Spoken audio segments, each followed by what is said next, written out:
Welcome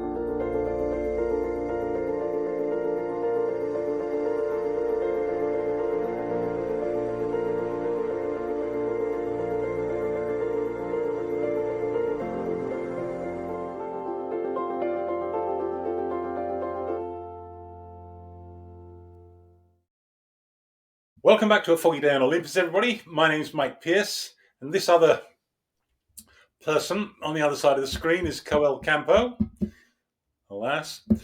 Now, this is the third episode in our major series on the end of the early church and the start of the Middle Ages. Yes, and the series follows on from a series we did almost a year ago, looking at the first 3 centuries of Christianity, who joined the movement and why, and much more. So do go back and take a look at that if you haven't already seen it. Yes, please do. And so today we're looking briefly at the life of Augustine, whose ideas reshaped Christianity in the West and theologized the new situation, Christendom, the Christian state. So what we've done in the first 2 episodes is give a kind of a narrative account of the transformation during the 4th century. And now we're drilling down into the changing ideas. And that inevitably brings us to Augustine. And in particular, today, what he had to say about one of the most sensitive topics of all. Yeah, so this isn't really a family show anymore, is it? Kind of. Very reassuring. Well, yes.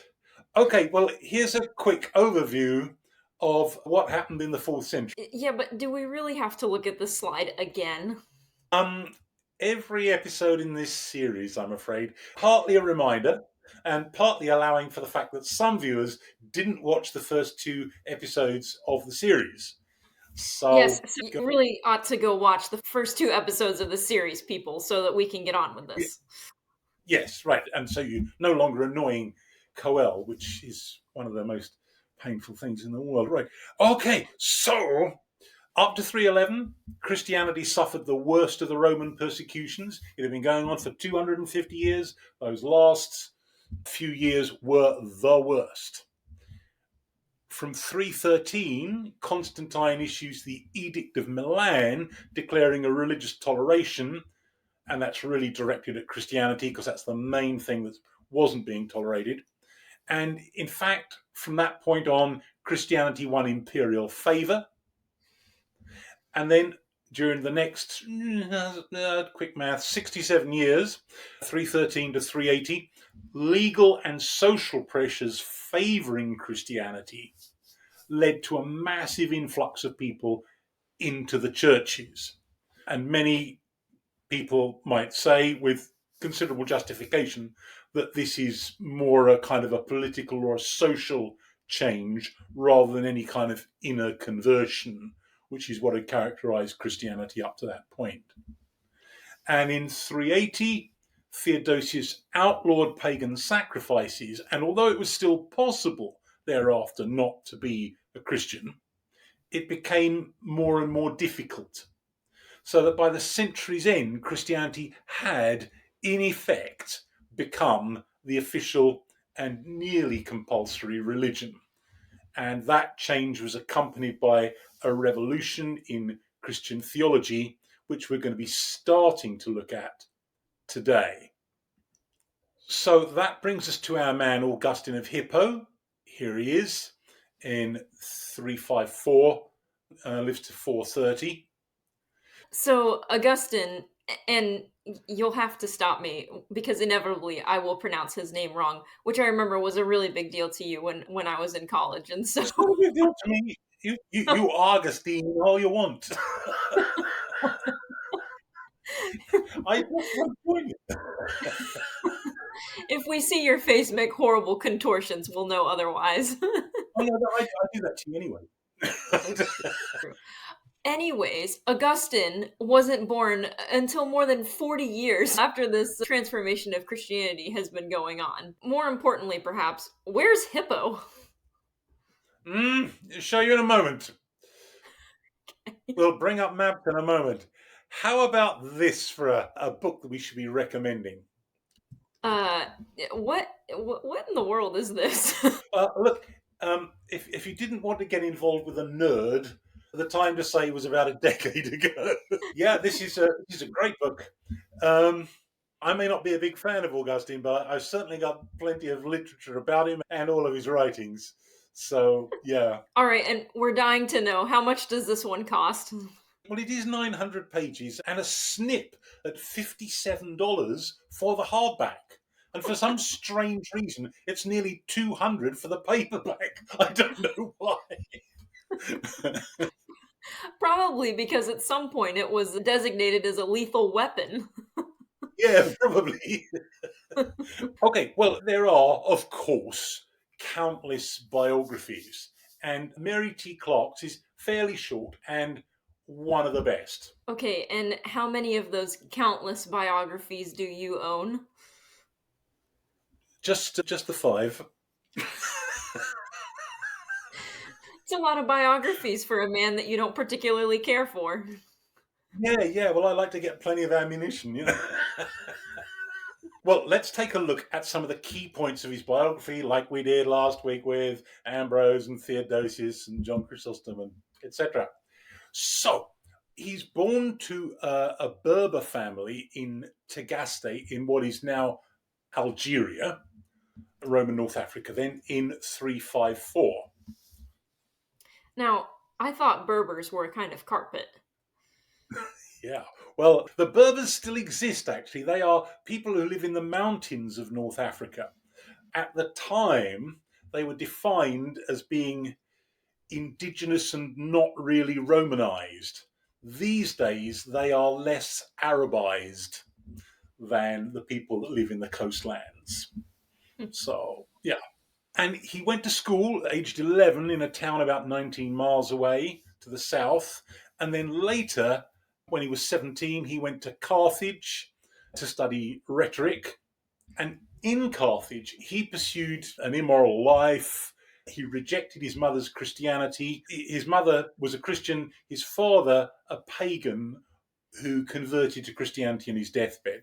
But he rejected that for Manichaeism. And Manichaeism is the dualistic religion from Persia. Right. And it has a lot in common with some of the, quote, Christian heresies like Gnostics and so on, in its fatalism, its radical dualism, and so on.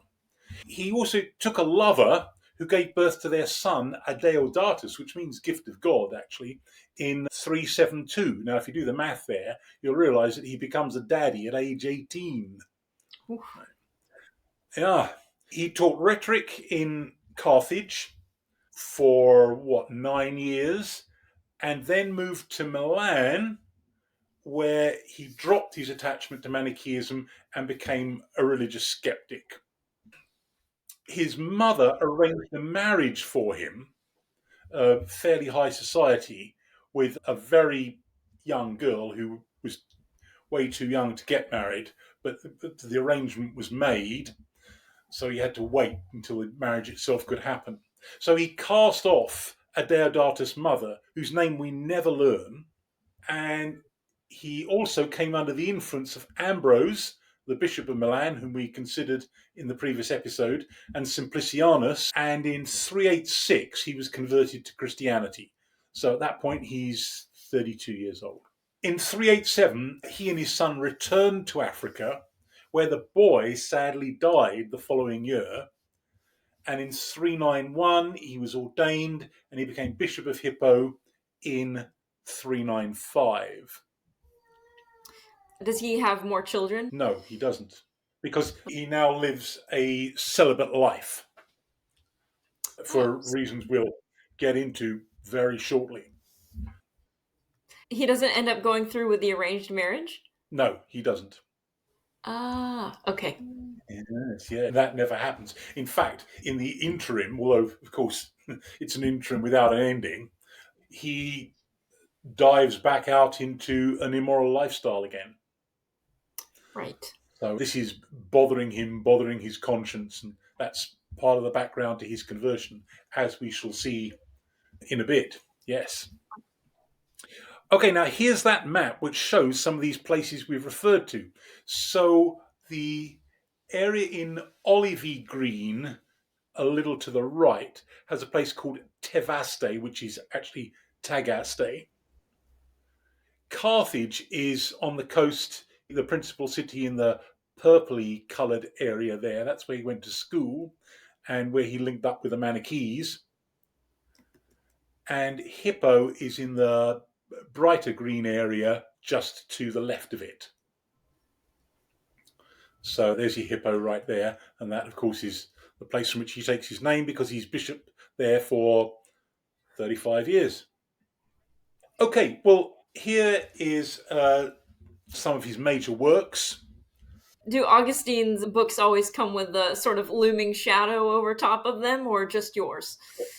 They do when an aging professor is taking a photograph of them on on his leather footstool. Yes, but otherwise, no, not so much. So he's an excellent preacher and he's a diligent commentator on the Bible, although he didn't know Greek. That's pretty significant for somebody who's defining Western theology for the next 1500 years, isn't it? Yes, that is a major point that needs bringing up a lot more often than it does get brought up, I think. Yes. But particularly because he's redefining Christian theology, right? Had he simply been expatiating on what had always been taught, that might have been a lot more forgivable, but he's actually branching out on his own, forging new paths. And then I think that becomes a major issue. Well, his major works include sermons, but of course, commentaries, again, letters, writings against various heresies, and schisms. Now, the distinction between a heresy and a schism is that a heresy is a misteaching so serious that the person holding it can't be considered a Christian, at least not an Orthodox Christian. Whereas a schism is simply breaking away from a larger religious body. Right. Now, during the Middle Ages, the Catholic Church tended to blur this distinction and basically say that anybody outside of itself was somehow a heretic. And that blurring was already beginning. He wrote a load of doctrinal works, especially on the Trinity, and his City of God is maybe one of his most well known and important, and his Confessions, which is significantly shorter, which was the first Western autobiography. Right now, I had to read this in the honors program, and the word on the street was that you are not wild about it. Well, yes, the word on the street, as so often, is exaggerating the reality. I mean, I think the Confessions is just fine in a way. I mean, who can not be warmed on their inside by someone giving a testament of how they've been won from their wicked ways and their life of sin to become a Christian, right? But in a sense, that's the problem because students are routinely led to read this and therefore, by strong implication, to swallow everything else that he has to say. That's my problem, right? It's not with the confessions as such, as with the misleading implications of getting students to read that and nothing else. And as I always like to say, the cure for admiring Augustine is to read him. And that's what we're going to be doing today. And I expect a few of our viewers to be struggling to keep their dinner down by the time we've finished some of these excerpts, and will be similarly outraged by some of the stuff that we're going to be looking at over the course of the next few weeks. Right. So, yes. Fortunately for you, this makes you seem like a much nicer person at the end of this. Thank you so much. Any help that you can get. Yeah, any help that I can get. Right, that's maybe the nicest thing you've ever said to me. I mean, the bar is about 10 feet below the ground, but okay. Right, right. Okay, so now we're going to be turning to the topic of Augustine on women and sex. Start just by mentioning a very recent book, and this is Kate Cooper's look at the women in Augustine's life. She considers his mother, Monica, his nameless longtime girlfriend and mother of his son, Adeodatus, also the Arian Empress Justina, whom we looked at in the previous episode. She was the one who tangled with Ambrose and came off second best. And also the child to whom he was briefly betrothed, but in the end never married. Okay, so how do we feel about this one? Good book, bad book? Mixed feelings. I mean, it comes from an academically impeccable source, and it is published by Yale University Press.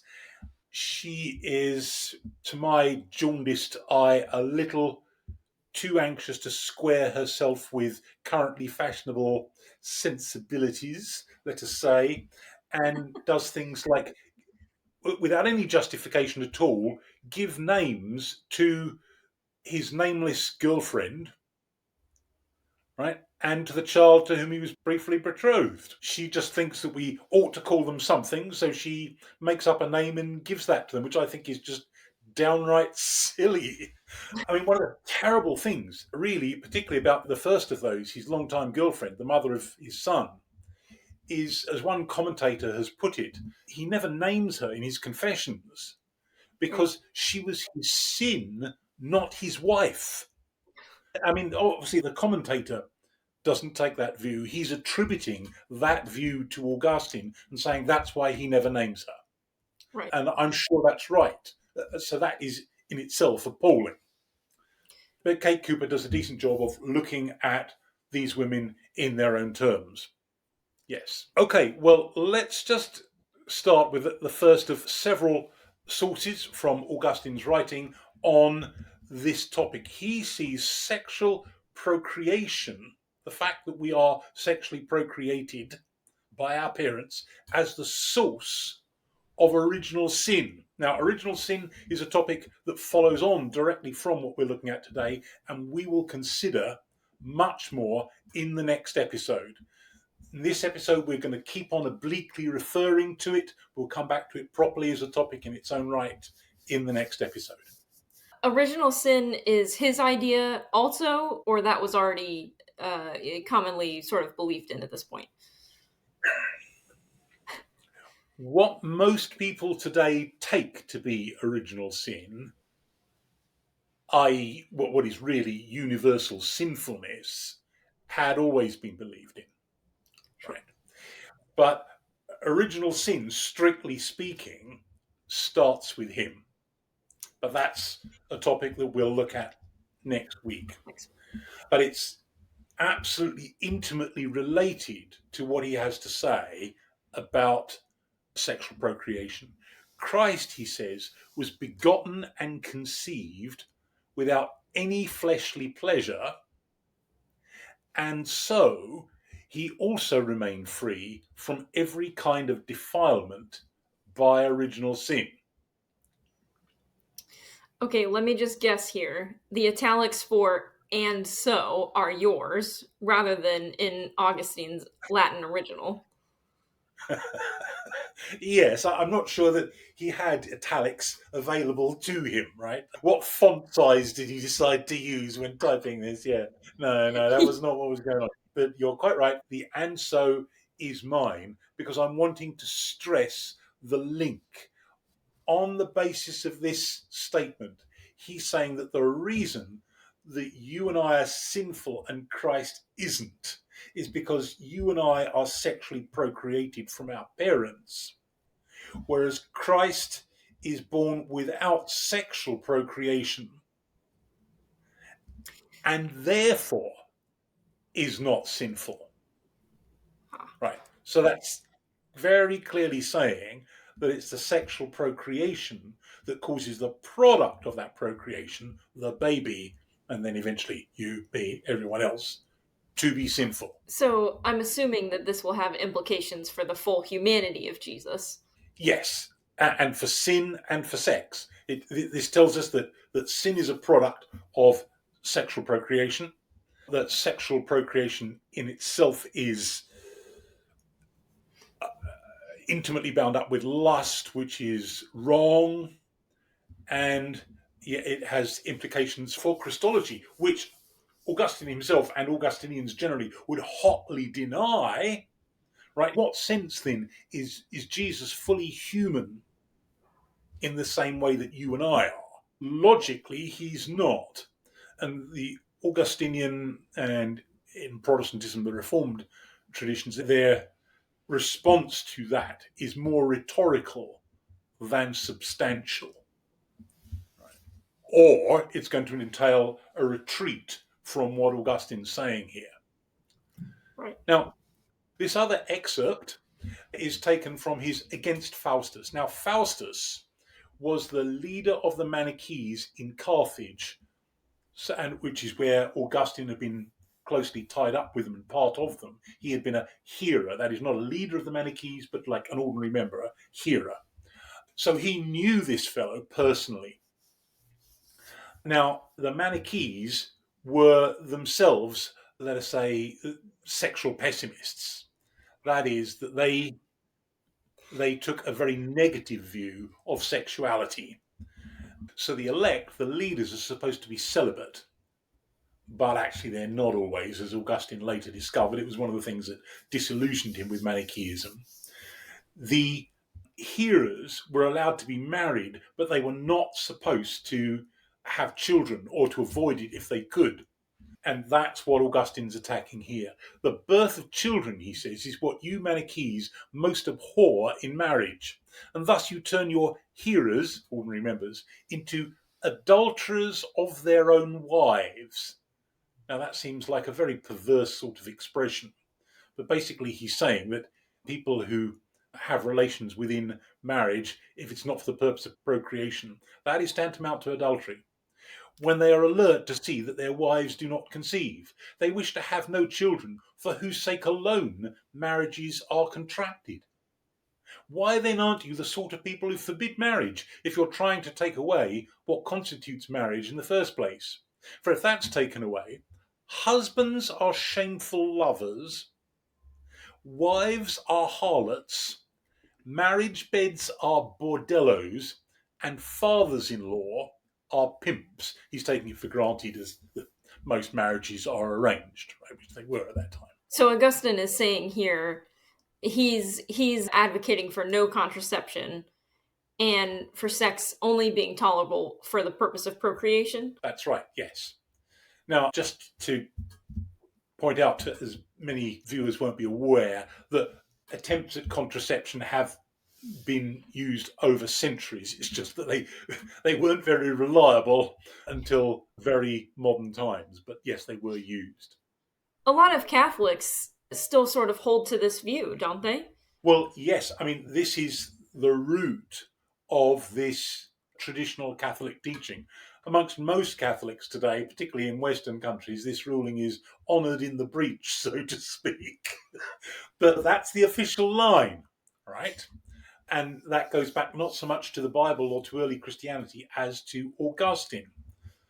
Right? Similarly, you could say, I hesitate to say this, but for many Catholics, although they agree with Protestants concerning abortion, for Protestants, this is an issue about the sacrosanct nature of human life.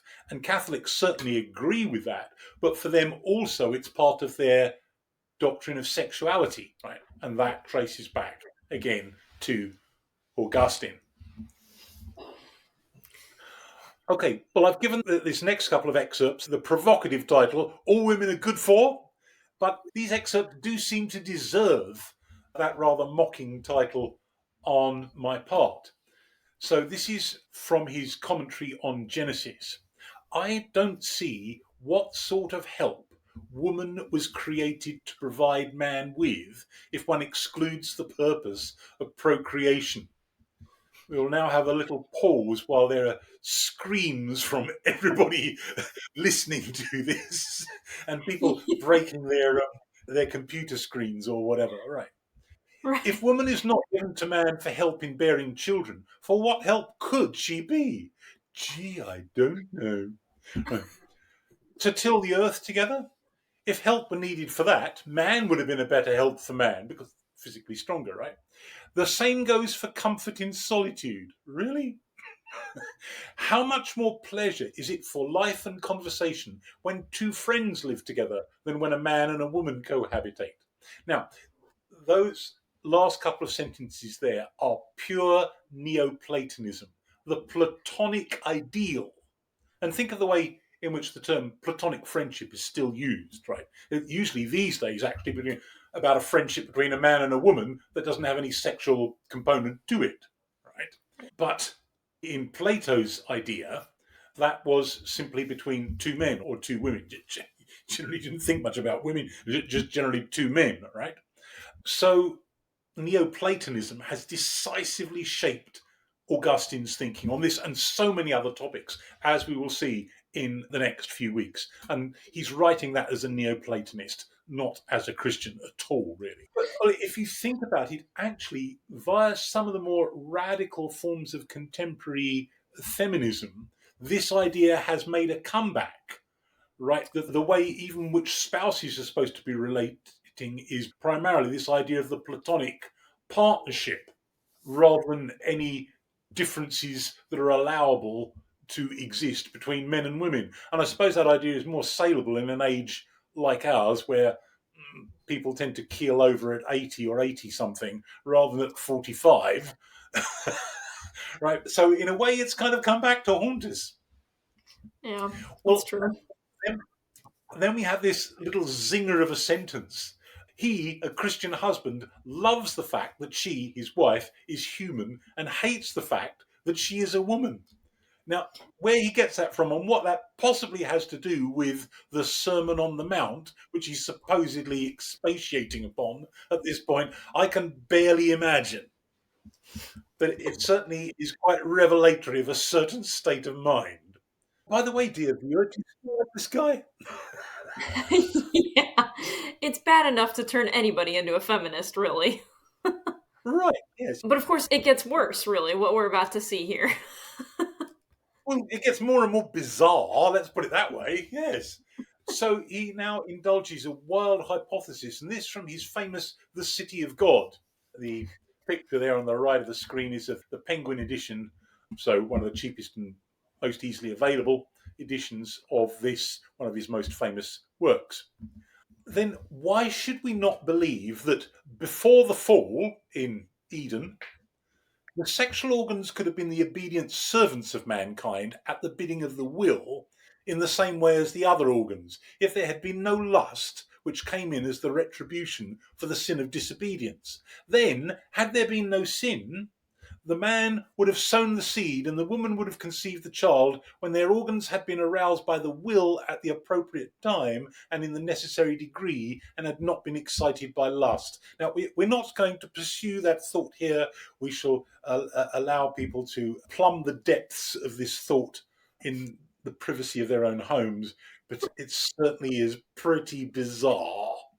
To me, this at a not that I've spent a lot of time thinking about this because I'd really rather not, but Yeah, quite this right. sounds like it was born out of his trouble for keeping his hands to himself, and I mean that very rudely.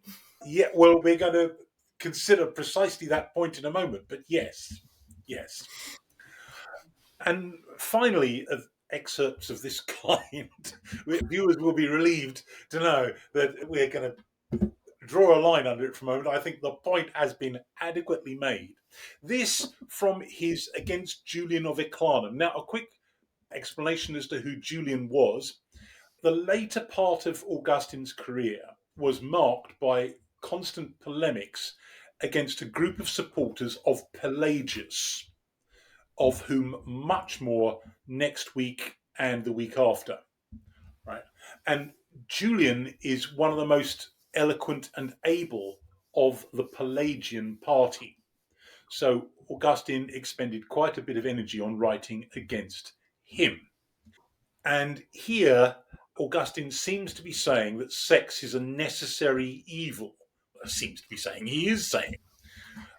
True marital chastity avoids intercourse with a menstruating or pregnant woman. Indeed, it refrains from any marital encounter where there's no longer any prospect of conception, as with older people. This guy's really a barrel of laughs, isn't he? What cannot occur without lust, i.e., procreation, should not, however, occur because of lust. If there was any other way to have children, and clearly he really wishes there were, then every sexual act would quite obviously be a surrender to lust. Since children can't be made any other way, couples who have sex for this purpose only make a good use of this evil. Julian says, we say that the sexual impulse is ordained by God, which clearly Augustine would not. This sounds like the beginning of purity culture, which we all know how useful that's been for marriages. Oh, yes. Yeah, this is another one of these American culture war battles about which I've made a point of learning as little as possible, but I'm sure you're right. Thanks for indulging me. No, of course, always, always. Right, let's sum some of this up because there's the big thing that we need to know about Augustine. He'd been a Manichae, as we've said, which emphasizes flesh-spirit dualism. That is, flesh or matter bad, spirit good, as indeed the Gnostics and these kinds of groups had in earlier centuries. He'd been one of those for 13 years. And then, after that, throughout his life, a Neoplatonist, which does the same thing. His rejection of Christianity as a young man and his resistance to it until 386 when he's converted had been intimately connected with his addiction to sexual immorality. And his conversion had happened when he read Romans 13, verses 13 to 14. Now, just quickly before we look at that, he'd listened to Ambrose's sermons in the cathedral in Milan, and this was the first explanation of Christianity he thought he could respect because he could see the way that Ambrose was explaining it, how his version of Christianity could be reconciled with Neoplatonic philosophy. And then he picks up the Bible, opens it more or less at random, and reads this verse.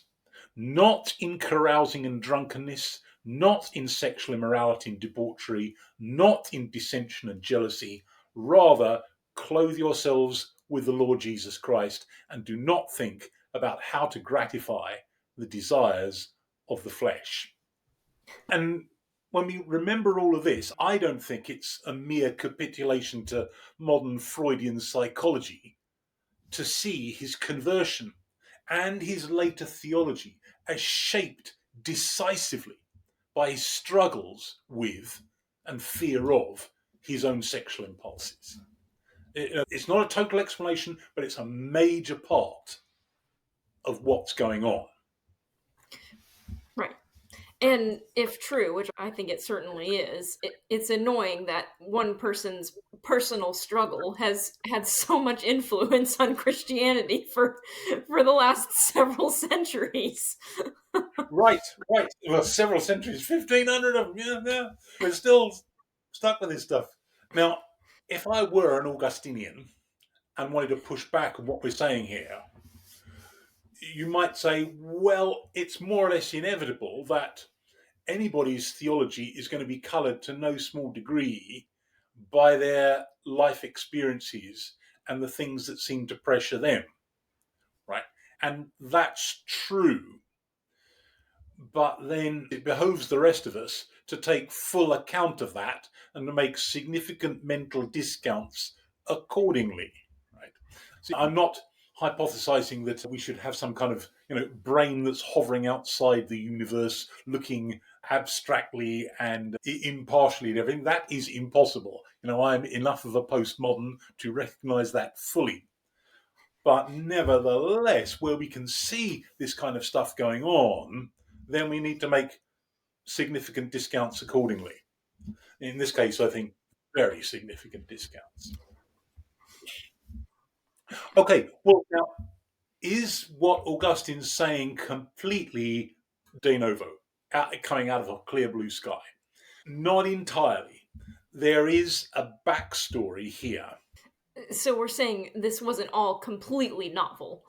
Not completely novel. It was novel, but there is stuff behind it, and honesty compels us to go take a look at that. Now, we've gone 4 or 5 slides now without doing a book mention, so another one will be about due, and this is a real goodie. Elaine Pagels. And this is her 1988 book, still in print, and not very expensive. It's only, I don't know, 220 pages, something like that. You could probably get it for about $20. I'm making that up, but that would be my guess. And it addresses the question, how is it that the early church, advocate of individual free will, came to preach the doctrine of original sin and to regard sexual desire as the inherent and shameful enslavement of humanity?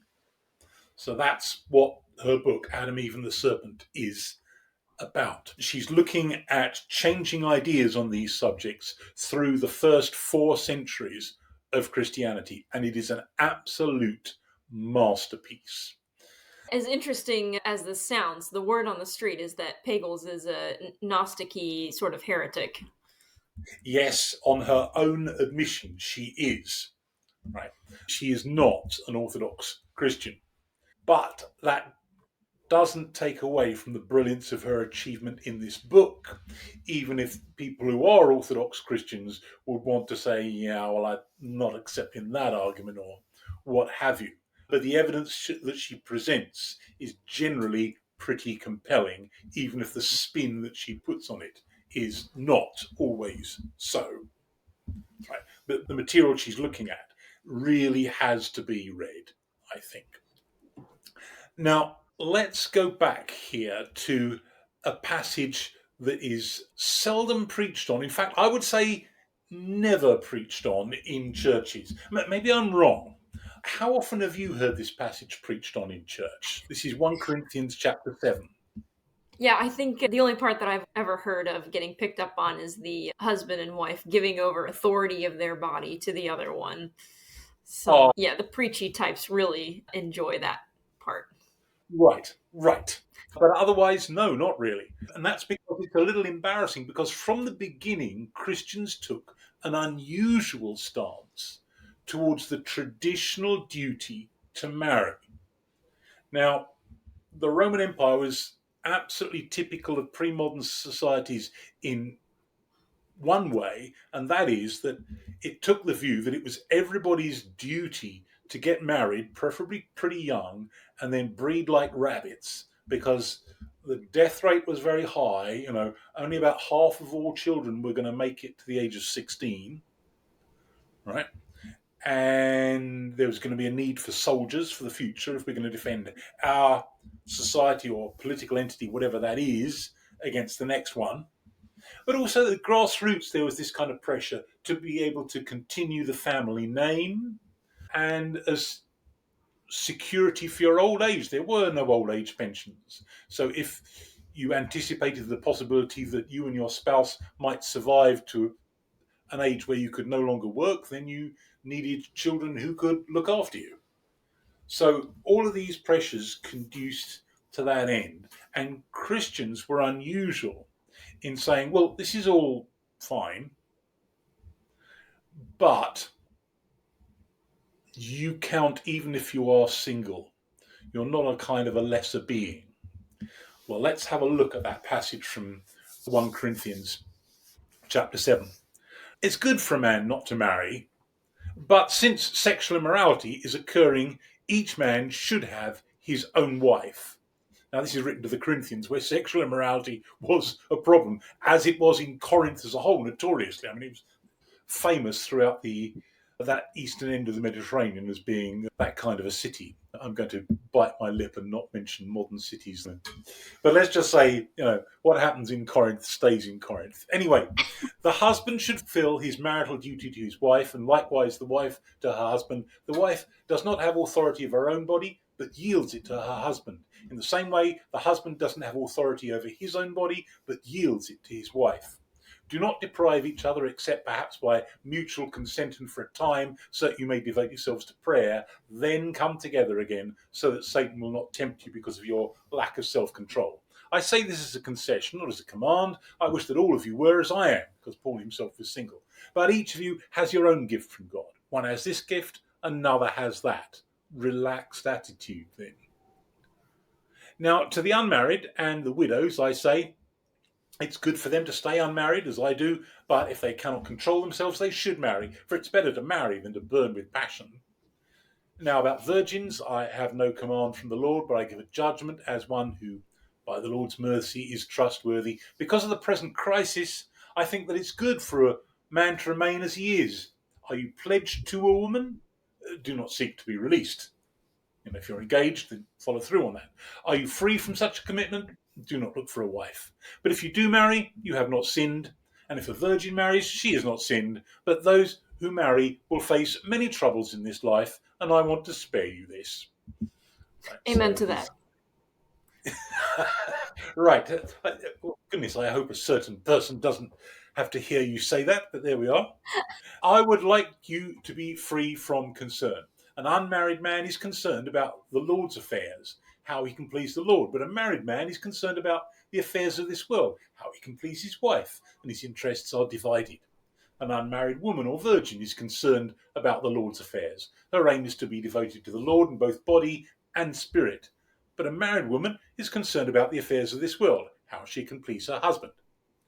Okay, now I suspect that the reason this is never preached on is because in the current climate, it seems to fly in the face of what Christians want to uphold as family values in an immoral society. And no stigma at all attaches to the single person who is presumed to be free to be as relational, shall we say, as they like, right? So that's a little different to the traditional take on sexual morality, then, that it's absolutely fine to be single and there are practical advantages. But clearly for Paul, this is not a big issue. Different people, as he says, have different gifts, and that's all fine. However, this develops in later centuries. So here's Origen describing the pious traditions of his day, which he seems to endorse. Now, Origen is a big name church father, but very Neoplatonic from the early 3rd century.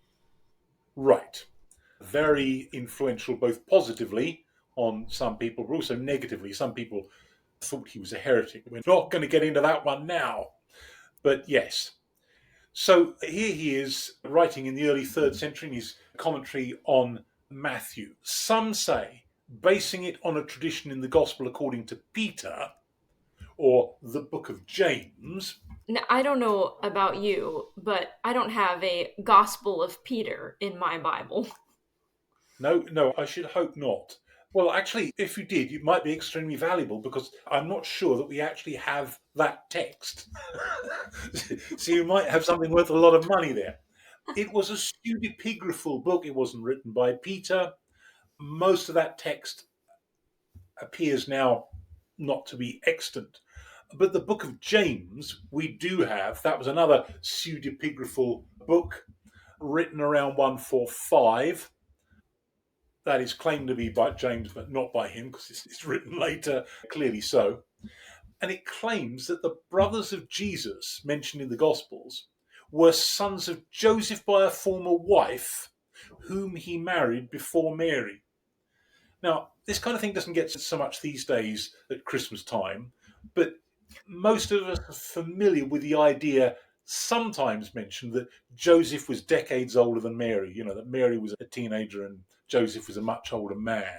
Well, we haven't got any evidence for that.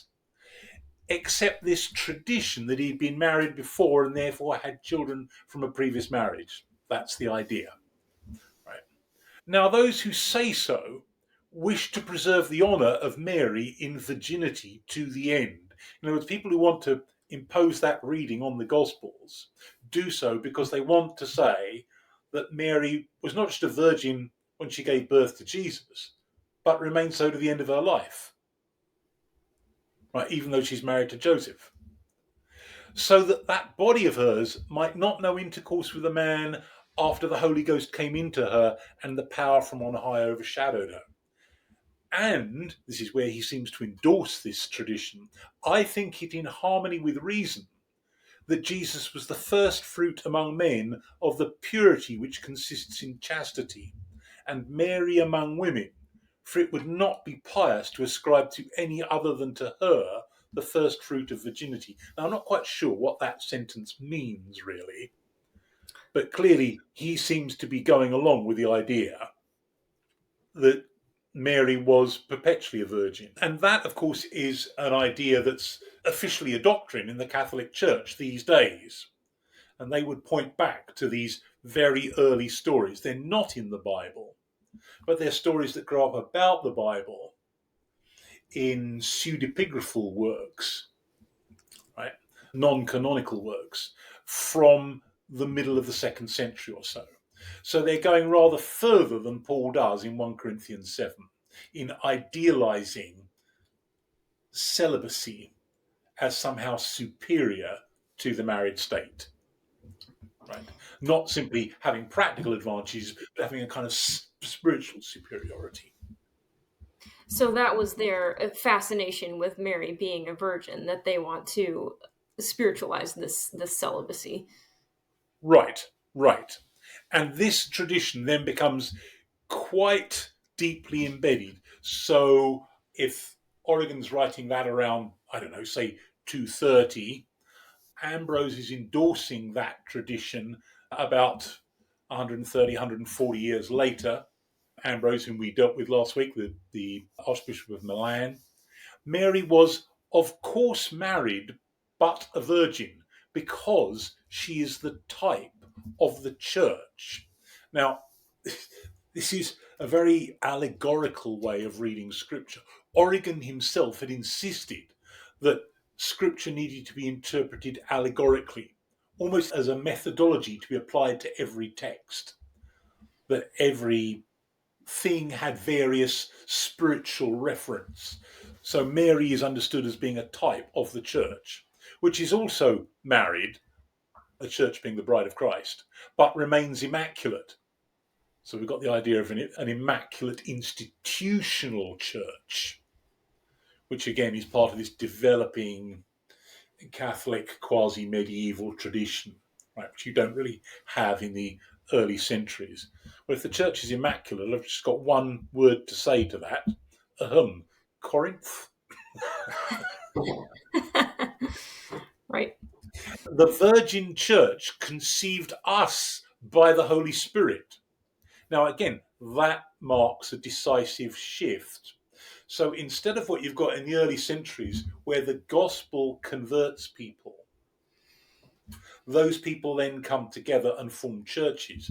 No, now the church as an institution is the mechanism by which people become Christians, by embracing people into it and through the sacraments that it alone can give. This is a completely new mentality. So the church conceived us by the Holy Spirit and as a virgin gave birth to us without pain. And perhaps this is why Holy Mary, married to one man, is made fruitful by another, the Holy Spirit, to show that the individual churches are filled with the Spirit and with grace, even as they are united in the person of a temporal priest. Well, seems to me like there's a lot of spiritual rhetoric going on there. So these ideas about Mary and being a virgin and all of this is already in place by the time Augustine comes along. Yes, this is a well-established tradition, and we'll see in a moment how Augustine himself endorses that. Well, Here's Jerome. Now, I'm really tempted to go out on a digression here and tell us a lot about Jerome because he's really important. We're going to resist this one. We'll talk about him on another occasion. He is a contemporary of Ambrose and of Augustine. But he endorses this tradition as well. When then the evangelist says, before they came together, those words in the gospel, they being Joseph and Mary, before they came together, he indicates the time immediately preceding marriage. Yep. And shows that matters were so far advanced that she, Mary, who had been betrothed, was on the point of becoming a wife. It does not follow, he says, that he had intercourse with Mary after her delivery, when his desires had been quenched by the fact that she had already conceived. Well, I don't know what to make of this. I mean, Jerome was himself extremely ascetic, but he clearly appears to have been aware that, how to put it, the sex drive of most husbands is significantly diminished during their wife's pregnancy. I mean, that's an established fact, only as an average, you understand. Right. He seems to have been familiar with this fact. I'm not sure how he became familiar with it, but anyway, we won't pursue that. But he's saying, or at least he's strongly implying, that this applied not simply while Mary was expecting, but forever afterwards. Right? Because this is from his book on the perpetual virginity of Blessed Mary. And Augustine, you will now not be at all surprised to hear, takes the same view, that Mary is a virgin forever. The Virgin Mother gave birth to the one who became visible for us, Jesus, by whom in his invisibility, that is before he was born, when he was with the Father in eternity, she herself was created, because Jesus is the Word made flesh, and everything is made through the Word. So Mary is made by Jesus as the Word, and then she gives birth to Jesus in her own body. A virgin in conceiving, a virgin in giving birth, a virgin when with child, a virgin on being delivered, a virgin forever. Not sure that the last part follows from all of the others. Anyway, why be astonished at these things? That is how he made her, who was himself made from her. And then the rest of this passage is simply juggling with these ideas. He already was before he was made, because he exists in eternity. And being almighty, he was able to be made while remaining what he already was. He made a mother for himself while he was still with the Father. And when he was made from his mother, being born, incarnate, he remained in the Father. How could he cease to be God on beginning to be man when he enabled his mother not to cease to be a virgin when she gave him birth? Now, he's juggling with a whole lot of philosophical sort of ideas, and under cover of that, insisting that somehow the perpetual virginity of Mary must be true, even though it's not necessary to the whole philosophical edifice. This is really enough to give somebody a headache if you don't already have one by now. Right, it is, yes, yes. Okay, in conclusion, Christianity had inherited its basic sexual ethic from Judaism: chastity. Sex was fine with one wife, one husband. Extramarital relations were deemed sinful, but with the extra, as we saw, that single people were not considered inferior, but they had practical advantages. And this is closely related to Christianity's extra strong emphasis on the idea of everybody being created in the image of God and therefore being valuable regardless of their social status.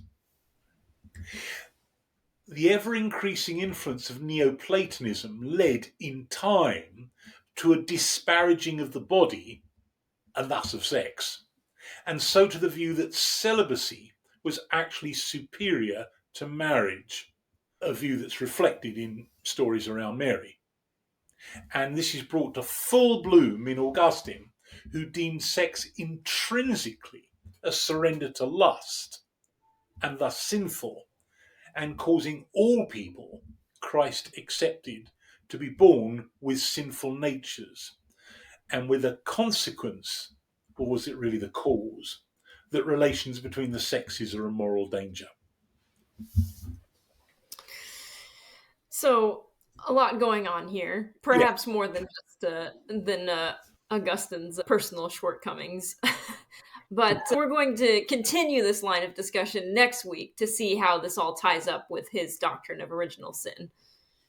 yes, because that follows, as I think we've already seen, from what he has to say about sex. And it certainly is a radical departure from what had gone before. So, thank you for staying with us, everybody. I realize this has been kind of hard to take, some of this stuff, some of it because of the nature of the subject matter. For some people, this will be really hard to take because they perhaps have idealized Augustine, or because it threatens key parts of some theological system they hold dear, or something like that. So we will look forward to receiving lots of hate mail in the comments on YouTube. And you can feed your frenzy on this point by joining us next week. So if you like this or if you hated it, please do post it to whatever social media you are connected to. And we look forward to seeing you next week. Thanks, everyone, and hopefully we don't get kicked off of YouTube for this. Yeah. Okay, bye bye now.